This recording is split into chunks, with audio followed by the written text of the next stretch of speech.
War in Afghanistan is the subject of a new documentary out this month, but it shows the conflict from an unusual viewpoint. The filmmakers were embedded with the Afghan National Army after most Western forces had pulled out of the country. Because of that, it offers a rare insight into the lives of the men who were on the front line in a very dangerous fight against the Taliban. Let's take a look at the trailer.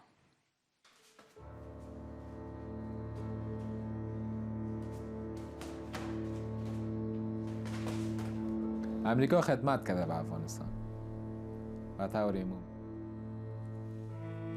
و بالاخره حالا میخواین که براییم ما خود ما سر پای خود استاد شویم و خود ما از وطن خود دفاع کنیم، ما خود ما دولت بسازیم، ما خان عزیزیم.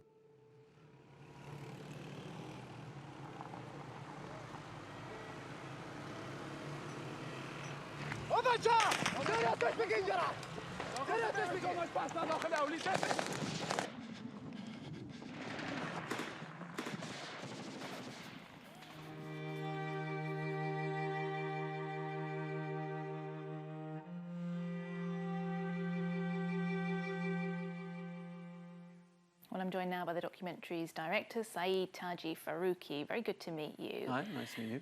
You were embedded there for a year, over the course of a year with these guys. How did you gain their trust for them to tell you all of these stories?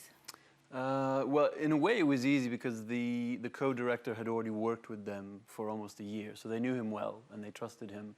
But they didn't know me, and when I start making a film, I'm very open with the people I film. We take a very long time. That's one of the reasons why we filmed over a year. For me, I think if you're open with subjects in your film, if you're honest with them, and you also establish a relationship so they don't feel like you're just there to exploit them, they feel like you're actually interested in their lives, you give up something of yourself to them, they give something of themselves to you, and in that kind of mutual exploitation, you both collaborate to make a film together. That's how I work. Now, as we saw in that clip, this takes place in the period when NATO forces were withdrawing. What was your sense from spending all that time with those men that they thought about those troops who were leaving? Did they think they'd done a good thing? It's complicated, and that's one of the reasons we wanted to make the film, because we felt like a lot of news and documentaries were giving a very simplified answer. So there's no simplified answer, but what a lot of them felt was they were grateful for the initial invasion and the fact that the US and then NATO after helped remove the Taliban. They were grateful for that. And they were grateful that the US and NATO established the Afghan National Army, trained them, armed them, etc.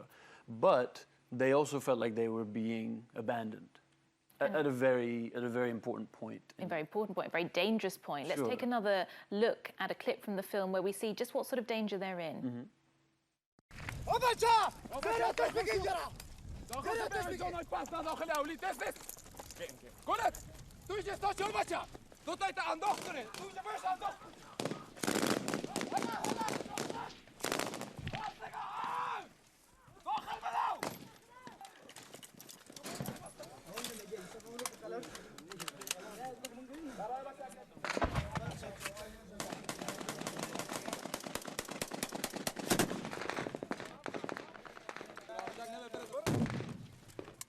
The thing that struck me about this was that these guys are being put in these terrible situations, and in a lot of cases they seem to sort of fall into this role because they didn't have anything else, for want of a better word, that they could or wanted to do. Is that what was happening? Yeah, a lot of them. I mean, Sunat Allah is one of the guys we spent a lot of time with, and he admits in the very beginning that he joined because he didn't have a job. For a lot of them, it is a very good job by Afghan standards in terms of the salary.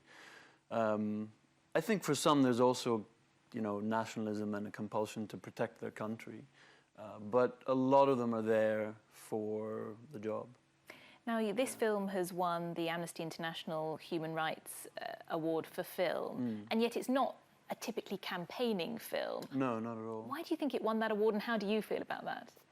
I do think it's a human rights film, but I don't make traditional campaigning films. For me, if I see a compelling story where I can relate to someone, that's actually more powerful for me in terms of empathizing and understanding their world.